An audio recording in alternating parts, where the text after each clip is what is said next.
Bien, buenas tardes. Muchas gracias por la invitación, muchas gracias por la presentación y bueno, por la convocatoria de todos los asistentes a esta instancia virtual, ¿no? Y bueno, destacar el valor doble que tiene con Ever, él dirigiendo el Hospital de Alta Complejidad en Temuco, yo desde un nivel de gestión distinto, el servicio de salud, y con áreas complementarias. Obviamente van a haber áreas comunes que tienen que ver con políticas públicas a nivel nacional y especificidades que ya se desarrollan en nuestros territorios. Y en particular el tema que yo voy a tocar es cuáles son las estrategias locales del Servicio de Salud del Reloncaví y con esta propuesta, proyección de cuál es el rol que podría tener la telemedicina, en particular como estrategia sanitaria para ayudar a contener la pandemia que estamos viviendo.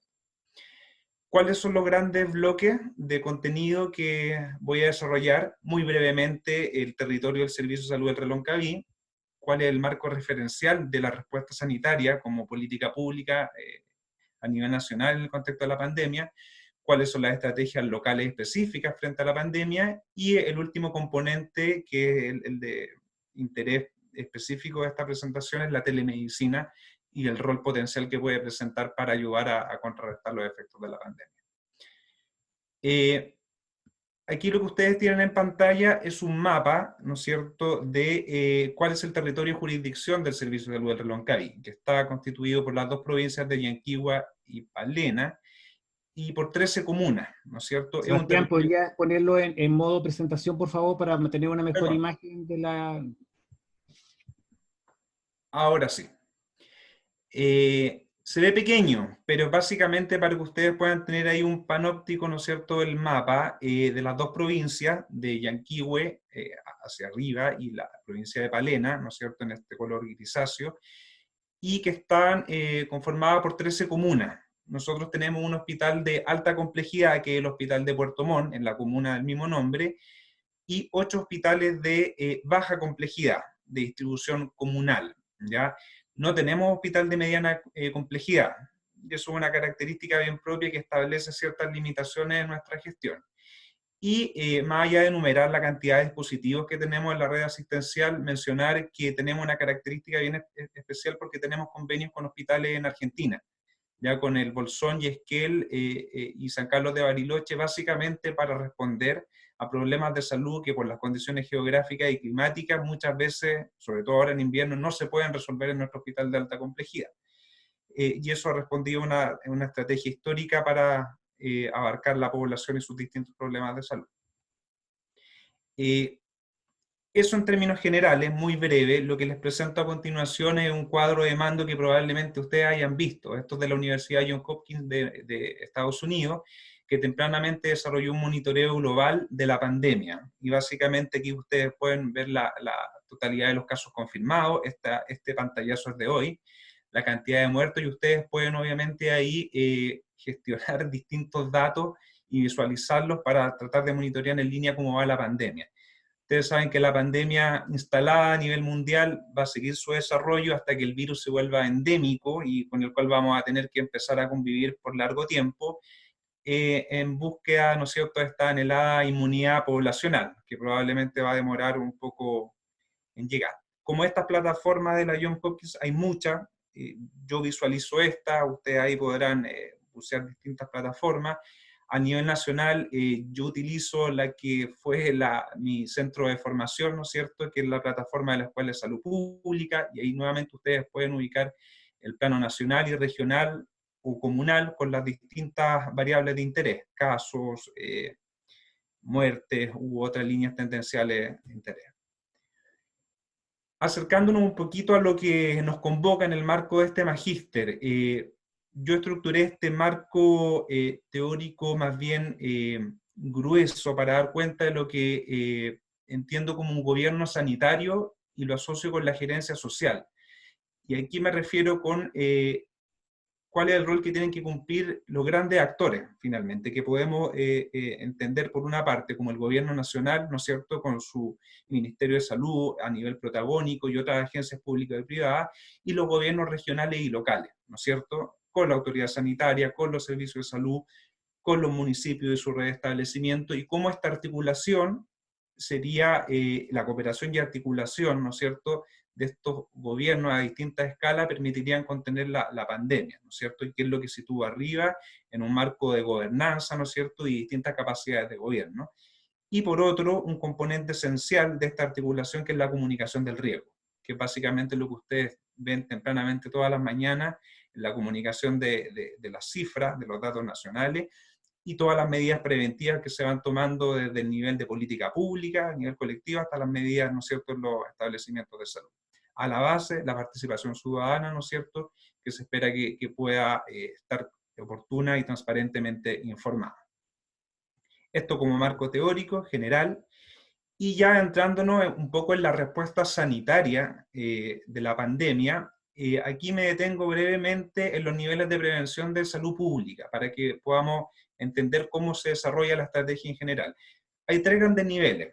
Un nivel de prevención primaria, ¿no es cierto?, que ahí están las políticas de salud pública a nivel del confinamiento particular o las cuarentenas, como se conoce mayoritariamente, y todas las estrategias de control de movilidad, ¿no es cierto?, y restricción de movimiento de la población, aduana y cordones sanitarios, y las campañas de prevención a nivel colectivo. Un nivel de prevención secundaria, que tiene que ver básicamente con el diagnóstico precoz de los casos, el test PCR que ustedes habrán escuchado, ¿no es cierto?, el estudio de los contactos, el monitoreo y el aislamiento de los mismos para contener el contagio, y un nivel de prevención terciaria, que tiene que ver básicamente con las medidas de tratamiento de casos que podrán ser desde casos asintomáticos, monitoreo, hasta los casos, ¿no es cierto?, que requieren hospitalización en camas de cuidado crítico. Distingo estos niveles de prevención como medida pública de lo que es el rol de las redes de salud, que es lo que está abajo en su pantalla, que es básicamente lo que hacen los servicios de salud, como Agencia de Salud Pública, ¿no es cierto?, en este caso el Reloncaví, y con su red de atención primaria de salud y atención secundaria y terciaria. Que los ponga en distintos tamaños abajo no es casual, porque es la cobertura de atención primaria la que permite hacer seguimiento en todos los niveles de prevención, ya que previamente mencioné. Eso desde de las redes asistenciales. Y por otra parte, ¿no es cierto?, la autoridad sanitaria, que está en manos de la Seremi, que tiene el rol de la vigilancia epidemiológica. Institucionalmente se encuentran separados y representados en el Ministerio de Salud, ¿no es cierto?, por una subsecretaría de redes asistenciales en el caso de las redes de salud y la subsecretaría de Salud Pública en el caso de la autoridad sanitaria. Ya bajando al nivel local, ¿no es cierto?, ¿cuáles son las estrategias locales? Teniendo este marco normativo que les acabo de describir, tenemos los tres niveles de prevención y en los tres niveles distintas medidas, ¿no es cierto?, de contención de la pandemia. Sobre los niveles de prevención primaria no me voy a detener mayormente porque eso tiene que ver sobre todo con las campañas de evitar los contagios, con las medidas de comunicación del riesgo y las medidas de higiene que se difunden ampliamente en los medios de comunicación a nivel nacional y local. Y me voy a detener brevemente en la prevención secundaria y terciaria. A nivel de prevención secundaria, ¿qué es lo primero que uno intenta hacer para tratar de contener el contagio? Es incrementar la capacidad diagnóstica en la red. Y en general todos los servicios de salud a nivel nacional, y nosotros en particular, hemos aumentado la capacidad de testeo en la red de atención primaria de urgencia, SAPU, SAR, hospitales de baja y alta complejidad, y también en los centros de atención de salud familiar, con las limitaciones que también ustedes probablemente han escuchado, que es con la disponibilidad de insumos, ¿no es cierto?, y la racionalización de los kits para el testeo, que obviamente limita en cierta medida la capacidad de diagnóstico y es constantemente fuente de preocupación. ¿Qué es lo que se ha hecho aquí? Incrementar la capacidad de procesamiento de los laboratorios, en particular del Hospital de Puerto Montt, también con apoyo de una universidad regional y también de centros privados, no solamente de salud. En nuestro caso, el rol de las salmoneras, por ejemplo, ha sido sumamente relevante para apoyar esta capacidad de procesamiento, ¿ya? Nuevamente en el nivel de prevención secundaria, que es tratando de mejorar las capacidades diagnósticas de la red, ¿qué es lo que hemos hecho localmente? Reconvertir las funciones de algunos equipos. Por ejemplo, gran parte del equipo de odontólogos de la Dirección del Servicio de Salud y de la red se han reconvertido para trabajar en la plataforma de monitoreo digital que se desarrolló a nivel del servicio, que es la imagen que ustedes pueden ver en pantalla, y también una plataforma telefónica que actúa en forma complementaria al Salud Responde del nivel nacional, generando de esta manera las estrategias de monitoreo en línea, justamente por las restricciones de movilidad que todos conocemos.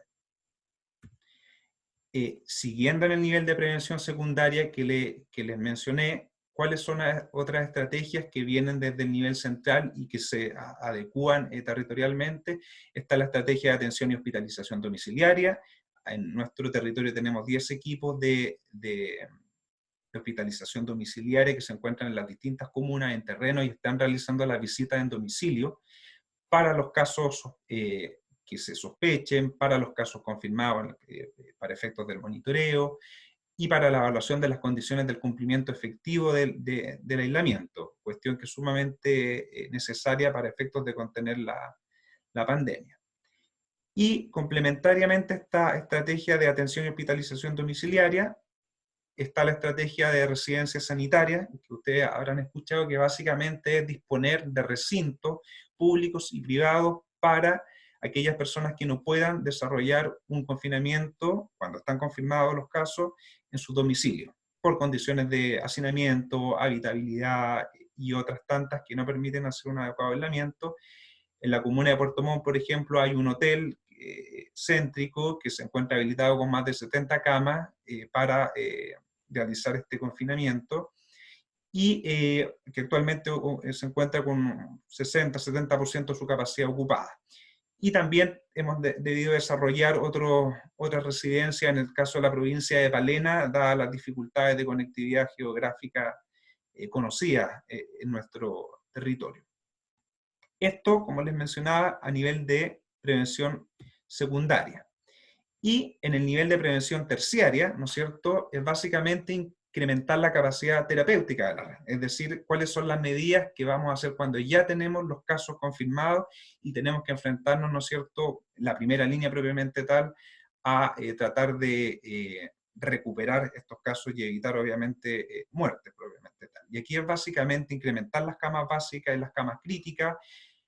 Hay un hospital de campaña en la zona que se implementó en el ex hospital de Puerto Montt, en el hospital viejo que acá se conoce coloquialmente, y eso aumentó la cama la dotación de camas básicas para poder descargar pacientes y usuarios del hospital de alta complejidad.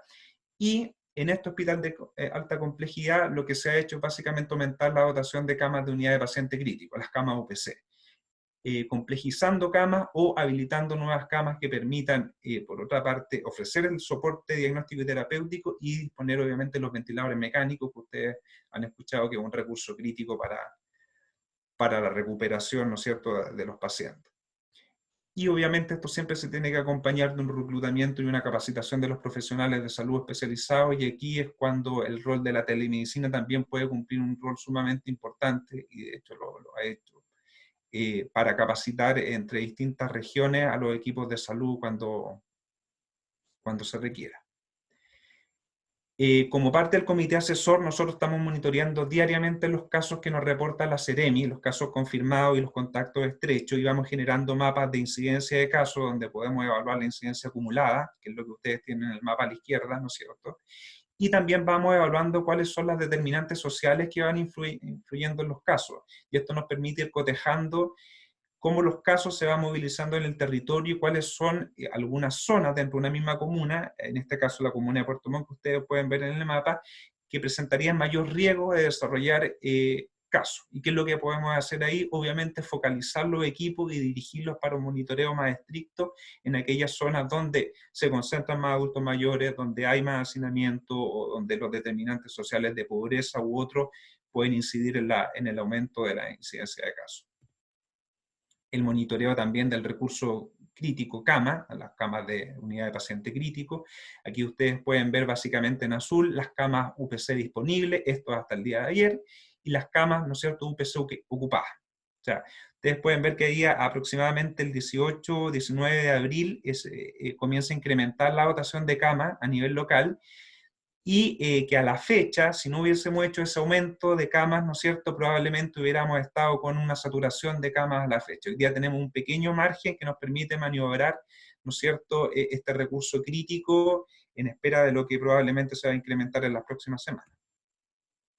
Y dentro de las camas de paciente crítico, las camas UCI, ¿no es cierto? Que estas son las camas de mayor complejidad, y también mantenemos un monitoreo, y aquí con el distingo de cuáles son los casos COVID que están ocupando estas camas. Ustedes saben que obviamente las camas UCI no solamente las están ocupando los pacientes COVID, sino que la serie de problemas de salud de otra índole, que son problemas que obviamente siguen ocurriendo, desde los infartos, desde, en fin, accidentes cerebrovasculares, que también requieren el uso de este mismo recurso crítico. De ahí la idea de ralentizar, ¿no es cierto?, la curva para evitar su saturación.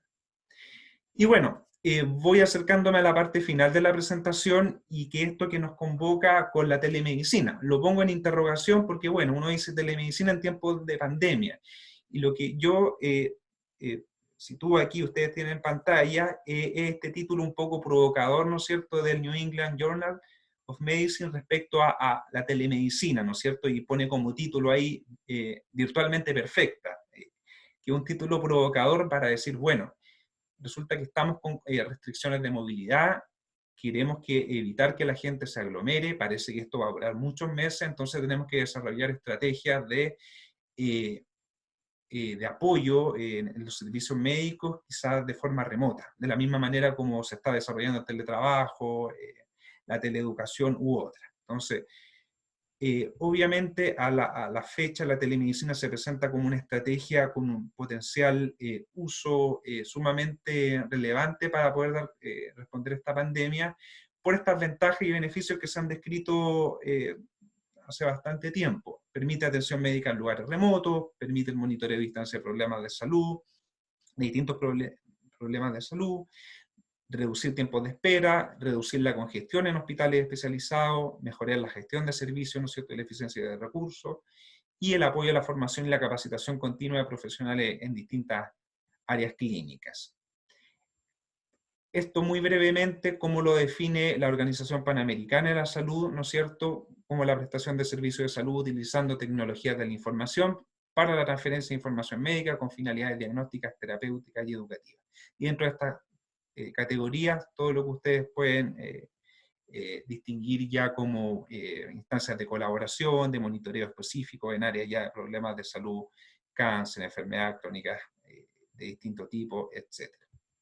No me voy a detener mayormente en esto, y en Chile en particular, decir que la telemedicina se viene desarrollando desde la década de los 90, hay múltiples proyectos pilotos con distintos grados de institucionalización, y desafortunadamente eso ha dependido más bien de la voluntad de distintos desarrollos locales más que de una gran estrategia nacional, y se han ido expandiendo a distintas especialidades médicas, a partir con electrocardiografía, teledermatología y teleradiología, que son las más asentadas, y esto ha decantado en un programa a nivel nacional que se declaró formalmente el año 2018 del Ministerio de Salud, pero hasta la fecha la implementación sigue siendo heterogénea, ¿ya? Y porque la evaluación de las condiciones de infraestructura, desarrollo organizacional y las capacidades de los equipos son sumamente variables. Ha faltado, más allá de la declaración común, poder desarrollar esta instancia de manera que se permita integrar a las prácticas clínicas habituales. Y eso en general ha ocurrido desde el norte de Chile hasta el sur. Muy brevemente esto. Antes de la pandemia y durante la pandemia, los determinantes de la implementación de las estrategias de telemedicina son básicamente los mismos, y se agrupan en general en 4 categorías. Determinantes de carácter técnico, que tienen que ver con el diseño, estandarización e integración de los sistemas de datos, es decir, la infraestructura que le da soporte a la telemedicina. ¿Cuál es la aceptación del usuario final? Ustedes saben que esto depende de la edad, de los valores, de las creencias, de la comodidad que tenga que ver con el uso de la telemedicina y con la seguridad y la privacidad de la información. Determinantes de carácter económico, que tienen que ver con el financiamiento, cuáles son los costos de implementación y mantención de las medidas de telemedicina, hasta la cobertura de los seguros de salud, en particular del seguro público. Y determinantes de carácter organizacional, que esto ya tiene que ver cómo las distintas unidades dentro de una organización de salud permiten que se desarrolle la estrategia de telemedicina. Durante estos meses de pandemia, la publicación de artículos en relación a telemedicina ha sido abundante. La OMS lo determinó, le puso este título también de la infodemia, y la verdad es que la explosión de literatura ha sido enorme y telemedicina no ha quedado ajeno a ello, y obviamente empiezan a resaltar cuáles serían las virtudes y las ventajas que ofrecería, y también cuáles son sus limitaciones. Entonces aquí hay un pantallazo que muestra distintos artículos de lo que ya ha ocurrido en China, o en Estados Unidos, o en Italia, ahí que ustedes pueden ver con un título que es bastante potente y que yo desarrollo brevemente, como lo plantean desde Italia. Ustedes saben que en Italia hubo muchos casos, muchas muertes, ¿no es cierto? Y aquí esto un artículo que declara, bueno, telemedicina durante la pandemia, una oportunidad perdida.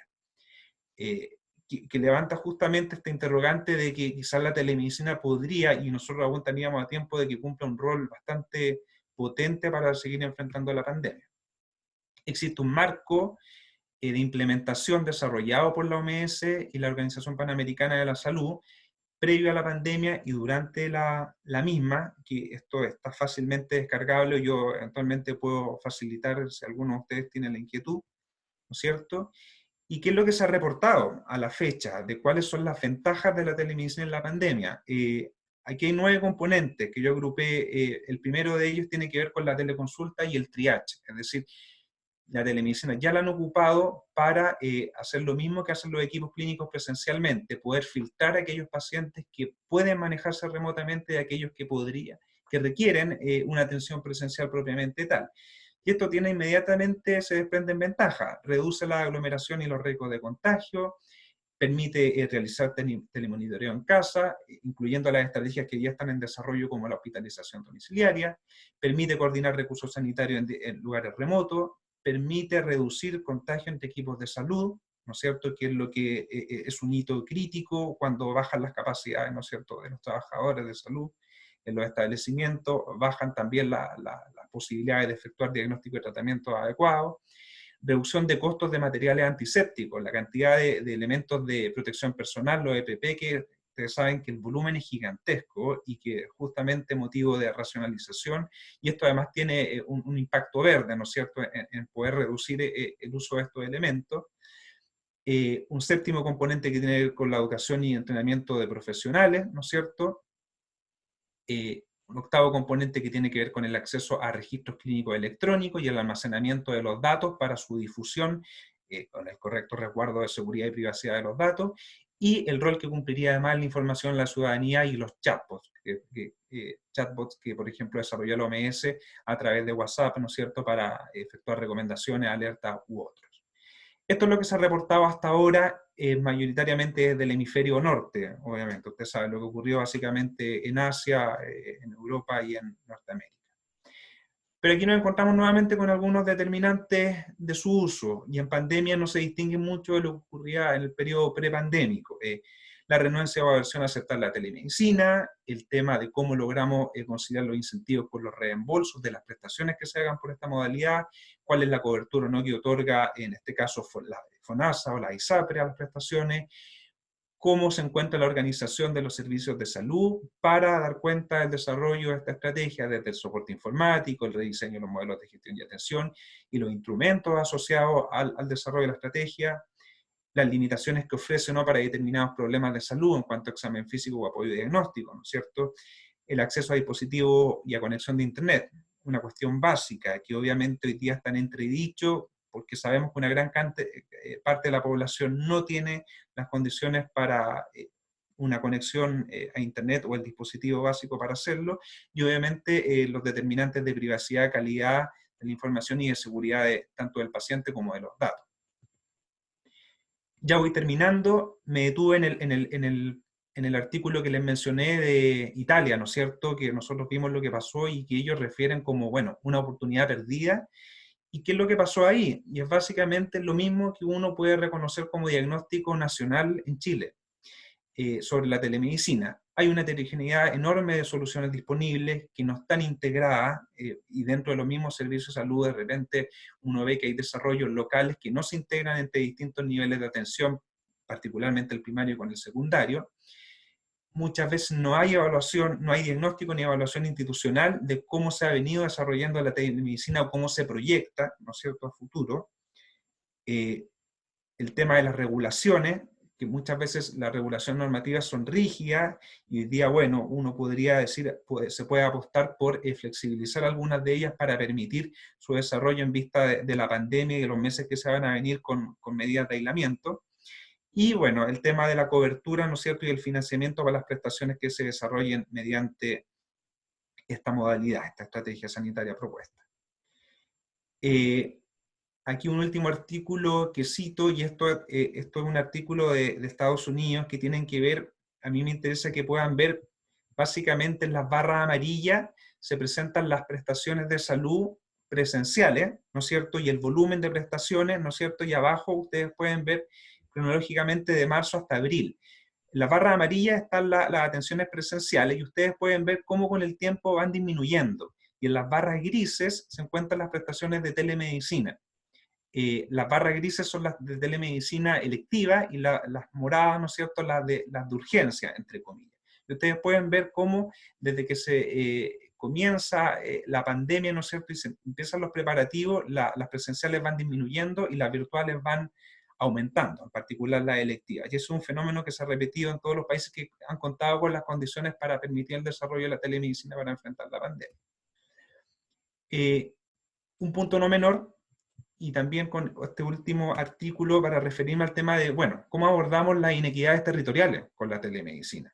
Esto también es un ejercicio que se hizo en Estados Unidos y que da cuenta de cómo ellos en algunas localidades, esto en la costa oeste, lograron evaluar, previo a la llegada de la pandemia, cuáles eran las inequidades en términos de, habían poblaciones de tercera edad, minorías excluidas, población vulnerable socioeconómicamente o rural, que sabían que iban a tener poco acceso a la telemedicina y trataron de mitigarlo previamente en vista del periodo que iba a venir. ¿Y cuáles algunas soluciones que se desarrollaron para mitigar estas barreras o estas inequidades territoriales? Primero tenían que ver con mitigar las barreras de alfabetización digital, ¿no es cierto?, particularmente para la tercera edad o para estos grupos, ¿no es cierto?, que están crónicamente excluidos, y comenzaron con políticas públicas ya más amplias, fuera del sector salud, expandiendo, por ejemplo, el acceso a banda ancha de menor costo, y eso ya también se está recomendando desde los grupos de expertos y especialistas aquí en Chile, de que vamos a tener que pensar en expandir, ¿no es cierto?, el acceso a Internet, y probablemente de manera o gratuita o fuertemente subsidiada a segmentos importantes de la población. Financiamiento de equipos y donaciones, también se ha reportado en otro equipo, acá probablemente se va a empezar a discutir también, sobre todo a las poblaciones que presentan mayor riesgo frente al COVID o descompensación de sus enfermedades crónicas.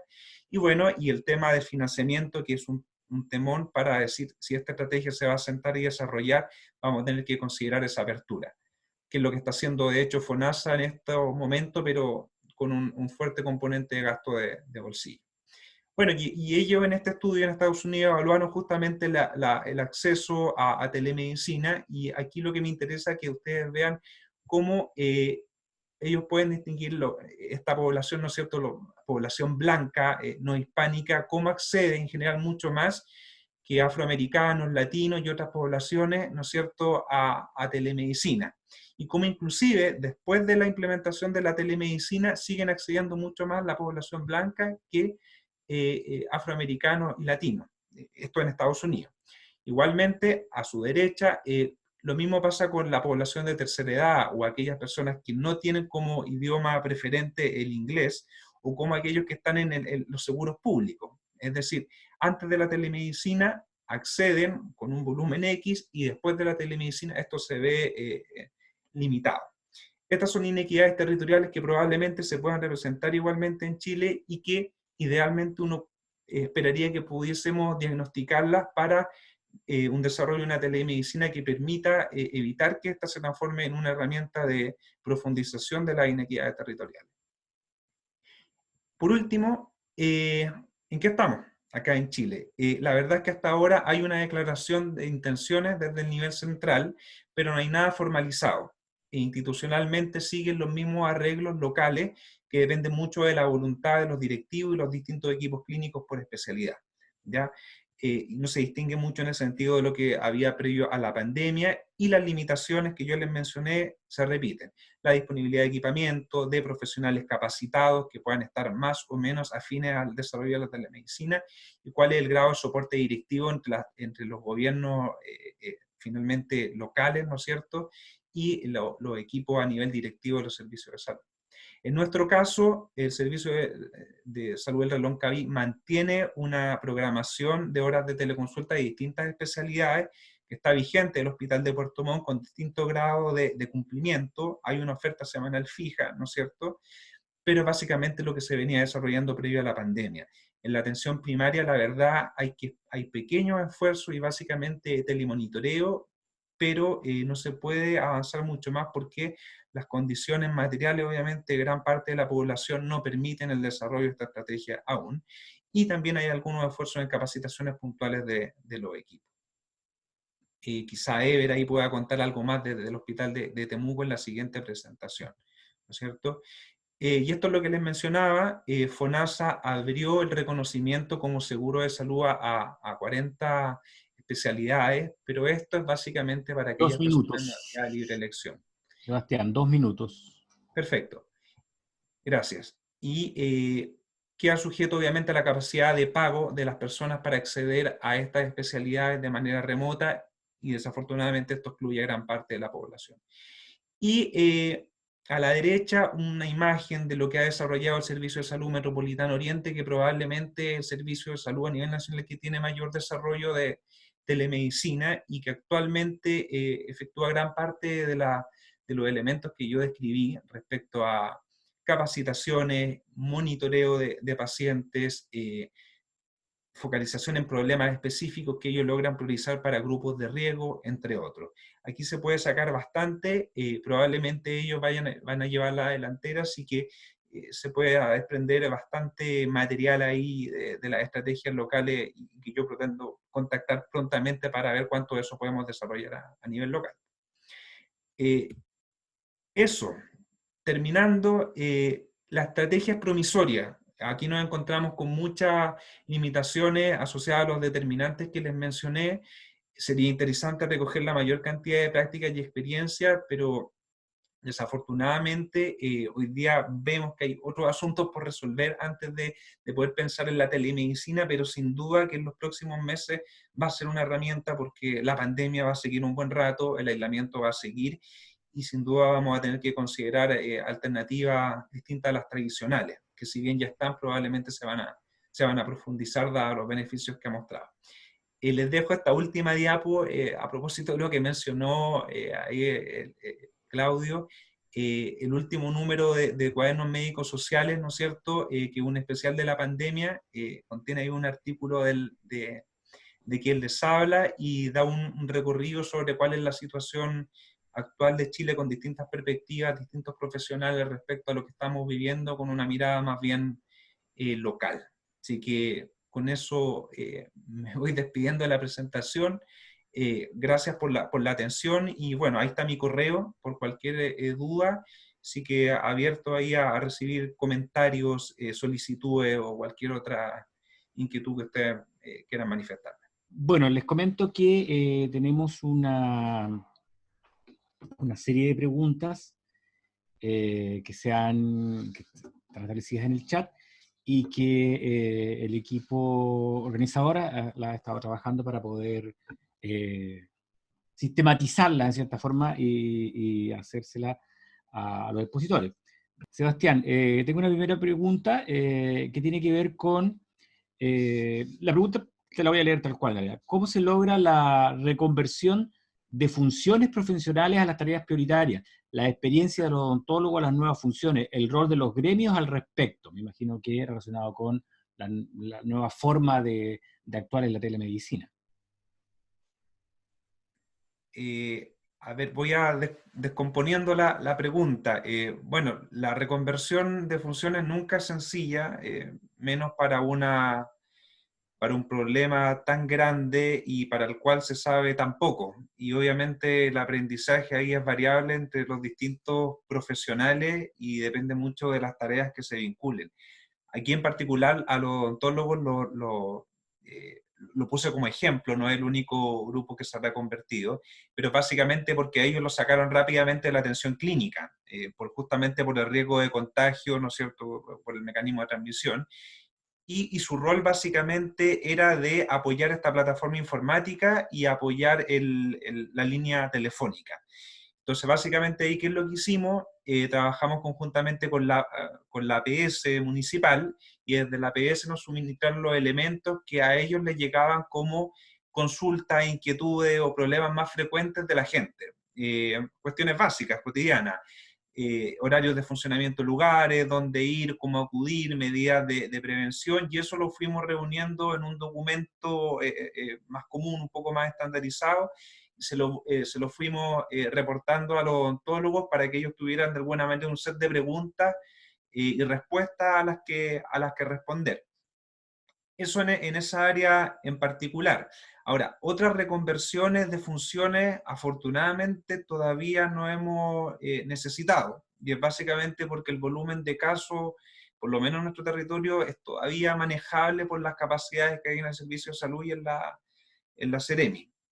Pero el límite es frágil. El límite es frágil. No es lo mismo, obviamente, que es lo que está ocurriendo en la región metropolitana o en la Quinta, donde ya llegando a un nivel de complejidad mayor, ya hay especialidades como psiquiatría, dermatología u otras que han tenido que capacitarse en funciones para las que probablemente dejaron de trabajar hace muchos años, u otros profesionales de otra área adquirir habilidades para efectos de manejar la pandemia. Es complejo, hay un aprendizaje individual, hay un aprendizaje colectivo institucional, y eso además siempre con los resguardos de seguridad clínica que se puedan mantener. Ahora, sobre telemedicina, el campo está abierto. Yo me atrevo a señalar que, claro, como médico puedo decir, bueno, la teleconsulta, uno espera que sea resolutiva. Hay muchas que no las van a hacer, pero no me cabe duda, y yo en lo personal siempre he apostado porque en particular enfermeras y otros profesionales pueden cumplir un rol equivalente en muchas áreas de manera resolutiva para muchos problemas de salud, y probablemente se va a necesitar que sea así. O sea, cuando uno ve el problema de las enfermedades crónicas cardiovasculares, lo que estamos viendo es que esos problemas de salud se están descompensando. Los infartados o los que están con accidentes cerebrovasculares están llegando tarde a la urgencia. Eso consume más recursos críticos de diagnóstico, tratamiento, de rehabilitación, y probablemente ahí vamos a necesitar muchas más funciones de reconversión, tanto de las actividades clínicas tradicionales como las de telemedicina. Ahora, esto, de nuevo, hay mucho de conjetura, de abrir propuestas más que de cerrarlas, y es difícil dar con una respuesta concreta. O sea, más que concluir ahora, yo creo que estamos en el periodo de hacernos hartas preguntas también para tratar de identificar cuáles son las mejores soluciones. Y aquí también es un espacio, la incertidumbre también es un espacio para la creatividad. O sea, eso no ha cambiado. Lo que de alguna manera reportan desde afuera no es que lo hayan tenido del todo claro en telemedicina en puntual previo a la pandemia. Aquí hay que hacer el distingo, me parece, entre planificación estratégica, que es lo que habitualmente nos hablan, ¿no es cierto?, desde la gestión tanto público como privada, pero aquí hay mucha necesidad de planificación situacional. Y esa cuestión es fundamental para poder tener la flexibilidad, ¿no es cierto?, de adaptarse a los distintos problemas que vayan surgiendo, tanto por la especificidad como por el volumen, por la magnitud de los problemas. Y ahí Ever lo ha descrito súper bien, ¿no? O sea, él tomó una serie de medidas que de alguna manera van quebrando, van rompiendo las normas o las prácticas habituales, y hay que hacerlo. No queda otra, tanto en infraestructura como en estrategias puntuales de problemas de salud o en reconvertir ya equipos humanos completos para una determinada función. No sé si ahí respondo a la pregunta. Sí, lo que pasa es que yo creo que muchos coincidimos contigo, que en realidad hay más bien un tema de análisis más que de una respuesta concreta por lo que significa la proyección de la estrategia. Sebastián, otra pregunta que nos aparece en el chat. Yo por favor les voy a pedir que por una cuestión de tiempo, probablemente algunas de sus preguntas van a quedar afuera, digamos, y lo otro que quiero decir es que no me pidan la palabra levantando la opción de levantar la mano porque vamos a trabajar con el tema del chat y tratar de mantenernos dentro del tiempo también para poder desarrollar este seminario, esta conferencia dentro de los tiempos. Sebastián, la segunda pregunta tiene que ver con cuando te refieres a ciertos convenios que tienen con Servicios de Salud de Argentina. ¿La telemedicina está cumpliendo algún rol en este momento en esos convenios o no está en relación? Y si es así, ¿cómo se desarrolla? No, la telemedicina, pero básicamente para contacto entre los equipos médicos u otros equipos de salud, pero no para la evaluación de pacientes propiamente tal. Habitualmente lo que ocurre es la telemedicina entre el Hospital de Puerto Montt y los hospitales, en este caso de Futaleufú o Palena, que están ahí en la zona limítrofe con Argentina, pero sobre todo se mantiene ahí la atención presencial. Ahí hay mucho también que tiene que ver con cuál es la aceptación del usuario final, y eso es una cuestión que se tiene que respetar. Muchas veces uno asume que el paciente va a tener la total disponibilidad para la modalidad de telemedicina, pero eso no es así. Y muchas veces se puede convertir en hasta un obstáculo en términos de diagnóstico, de adherencia al tratamiento, cumplimiento de las medidas, etcétera. Ahora, con Argentina, como les mencionaba, con estos 3 hospitales, no, por ahora no ha habido. A lo mejor hay alguna práctica emergente ahí que todavía no hemos detectado y nos tendrán que reportar en las próximas semanas, pero hasta lo que manejo, no.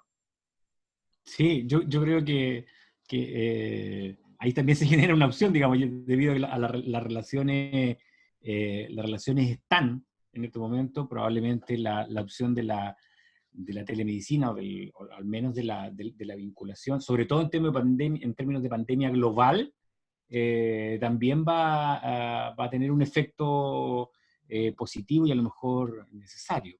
Gracias, Sebastián. Tengo 2 preguntas que me están enviando la comisión organizadora para Heber. Heber, me preguntan si, para que actives tu micrófono, ya ahí está activado, gracias.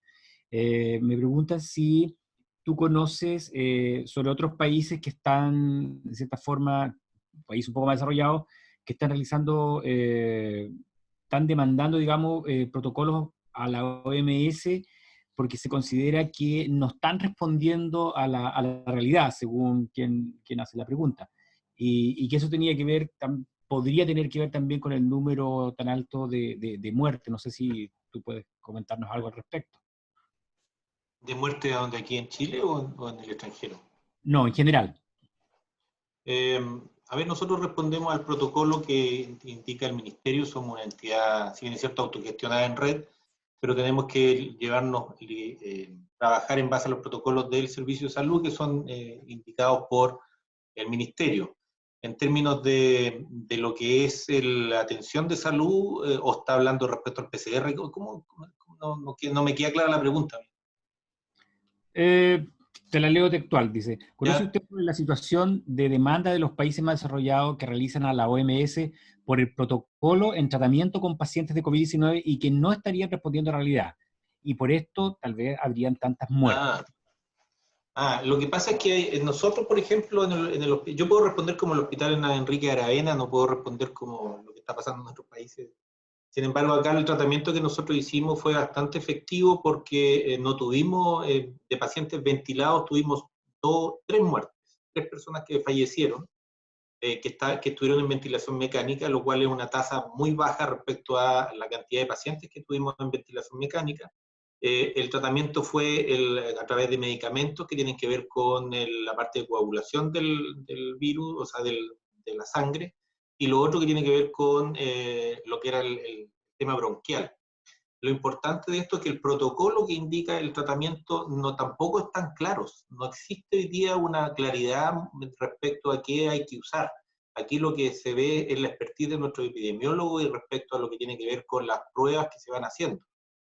Como ejemplo está, por ejemplo, lo del plasma. Lo del plasma se está haciendo en otras partes del mundo, sin embargo, no hay todavía una recomendación clara en que si esto tiene o no tiene efectos. Sí ha habido recuperación de pacientes en otros lados con el plasma, nosotros lo estamos probando hoy día, hemos tenido una muy buena gestión, pero lo que ha ido ocurriendo con este virus es que en 3 meses el mundo entero se quedó contagiado y no hay protocolos que funcionen en relación a mejorar la atención de salud del paciente. Aquí son todos temas todavía de prueba y error.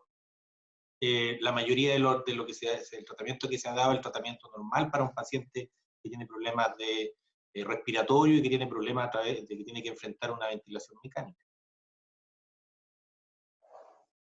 Ok. Mira, hay una segunda pregunta. ¿Ya? Que tiene que ver con algo que tú señalabas, que en cierta forma nos piden que pudieras ampliar o comentar un poco más lo que tú señalas como el rol de la gestión en emergencias centrada en los funcionarios y no necesariamente en los pacientes. Entonces, Sí. ¿puedes explicar un poco a qué te refieres con esa frase y poder desarrollarla un poco más? Claro, lo que pasa es que en términos normales, un hospital generalmente su foco está dado en la atención de salud hacia los pacientes. El cliente final o el usuario final o el beneficiario final, depende de cómo la corriente que uno sigue. En ese contexto, uno en términos normales está orientado hacia la atención del paciente. No importa desde el punto de vista tanto en la parte del funcionario, porque el funcionario está acostumbrado dentro de los protocolos de salud a actuar, a desempeñar. Sabe que tiene que lavarse las manos después de atender a un paciente o antes de atenderlo, sabe lo que tiene que hacer. Sin embargo, en este contexto, en el contexto de crisis, depende de la crisis que sea, estamos hablando del SARS-CoV-2, ¿no es cierto? En esta crisis lo importante era bajar la percepción de miedo, bajar el riesgo, bajar todo lo que era la parte de ansiedad de nuestros funcionarios para que tuviéramos funcionarios que trabajaran tranquilos. Entonces, el foco que nosotros identificamos en este proceso de crisis fue el foco más crítico, el punto más crítico era bajar la percepción de nuestros funcionarios, bajar el miedo de nuestros funcionarios. Porque no hay que olvidar que no necesariamente por andar con la mascarilla o por andar con la bata o andar con los guantes, eso aminoraba el riesgo, pero no la imposibilidad de contagiarse cuando tú tienes familia, tienes padres, tienes hijos que también están esperando en la casa. Entonces, eso es lo que el ambiente que se estaba dando dentro del hospital. Entonces, la planeación que nosotros hicimos fue poner la mirada en el funcionario, en este contexto. Ok, muchas gracias. Y hay una tercera pregunta, Heber, que tiene que ver con, yo les comentaba al principio, la audiencia de hoy día, me señalaban las personas que están haciendo el registro, está como dividida, así como 50% el área salud y 50% el área social. Y la gente del área social nos pregunta tu visión desde la dirección sobre, por ejemplo, profesionales, trabajadores sociales, su rol hoy día en este tema, cómo lo viste tú, cómo lo proyectas tú, por ejemplo, en los tiempos de crisis y en lo que viene y en lo que se nos avecina también, digamos, en esta pandemia. Sí, nosotros tenemos un departamento de trabajo social dentro del hospital, que está constituido por alrededor de 8 o 9 trabajadores sociales, de los cuales el rol fundamental de ellos es ver la situación en que se encuentran, por ejemplo, los pacientes que requieren, no sé, una hospitalización domiciliaria, que requieren medicamentos, que optan o no tienen los recursos para poder ser por ejemplo, atendido en su casa cuando se va de aquí del hospital. Entonces hay mucho tema social, mucho trabajo que hacemos porque la mayoría de la gente, como vimos ahí, el 84,5% son beneficiarios de FONASA. La mayoría de las personas que son indigentes obviamente no tienen o carentes de recursos, no tienen otra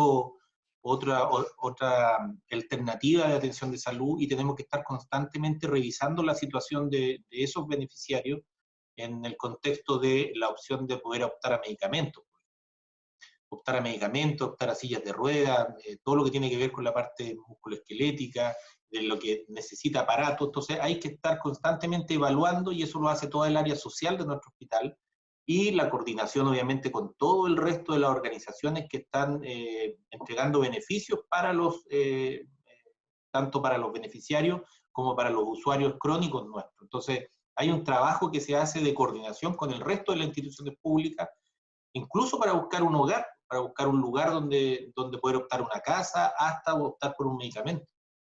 Este hospital atiende a toda la población de alta complejidad, y hay gente que sale o egresa a este hospital y no tiene dónde llegar. Hay mucha gente abandonada, incluso aquí hay gente que está en situación de calle. Entonces hay un trabajo que tiene que ser coordinado con el resto de las instituciones para socorrer a estas personas. Hay muchos que llegan aquí que nunca vivieron en ninguna parte, que viven en situación de calle o que estaban enfermos, entran al hospital y terminan yéndose a un hogar, terminan yéndose a una casa, terminan yéndose a un lugar de acogida. Esos son trabajos que se hacen dentro de lo que es el hospital. Bueno, muchas gracias, Jebe, por tu participación, al igual que Sebastián. La verdad, estimado y estimada, es que siempre planificamos y teníamos estructurado este ciclo de duración como 1 hora y media. Queremos respetar, digamos, esos tiempos porque sabemos que todos tienen otras cosas que hacer, digamos, y organizarse en tiempos de pandemia, estando en la casa, también tiene su complejidad. Por lo tanto, vamos a cerrar con 2 o 3 informaciones que creo yo que son necesarias. La primera es que desde el día lunes vamos a empezar a enviar las constancias de participación en esta jornada. Cualquier duda se pueden dirigir al correo del Magíster, magistergerenciasocial@ufrontera.cl. Vamos a enviarlas a sus correos en formato PDF para que la tengan.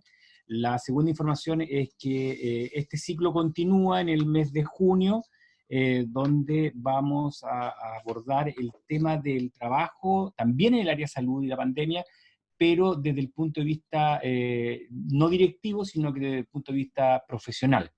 Así que cada uno de ustedes va a ser invitado nuevamente.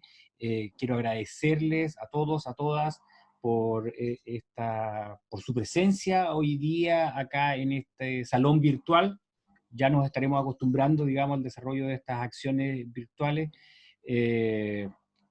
Buscaremos la forma de poder interactuar un poco más, de poder desarrollar mejor esta actividad para poder, no sé, poder contemplar la mayor cantidad de preguntas posibles y de mejor interacción con nuestro conferencista. Un agradecimiento nuevamente a Sebastián y a Heber, que les vaya muy bien en sus trabajos, que les vaya muy bien que les vaya muy bien en el magíster también, porque están en su etapa de tesis, así que es muy importante que le dediquen también tiempo a eso. Un saludo especial a los ex alumnos del magíster, que los veo y son muchos los que están aquí, así que un gusto verlos y un gusto poder relacionarnos en forma virtual, al menos con cada uno de ustedes. Nada, muchas gracias a todos, a todas. Que les vaya muy bien. En nombre del comité organizador del Magíster, quiero desearles mucha suerte, mucha salud y que se cuiden mucho. Muchas gracias. Muchas gracias.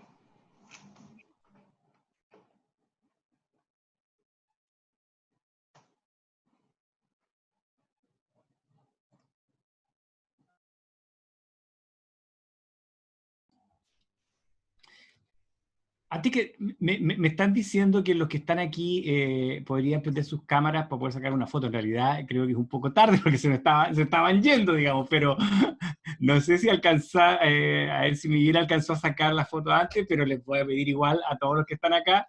Es solo un segundo para poder tener una foto más completa de ustedes. Bien. Julio, Guillermo están en la pantalla inicial, así que les voy a pedir también, Miguel también, Javier Letelier también está en la pantalla inicial, sería bueno que... José Luis. José Luis está ahí sentándose, muy bien José Luis. Bueno, ahí va, saluden, ahora la foto, 1, 2, 3. Muy bien, muchas gracias, esa es la foto oficial. Ahora sí que muchas gracias por su presencia, que les vaya muy bien.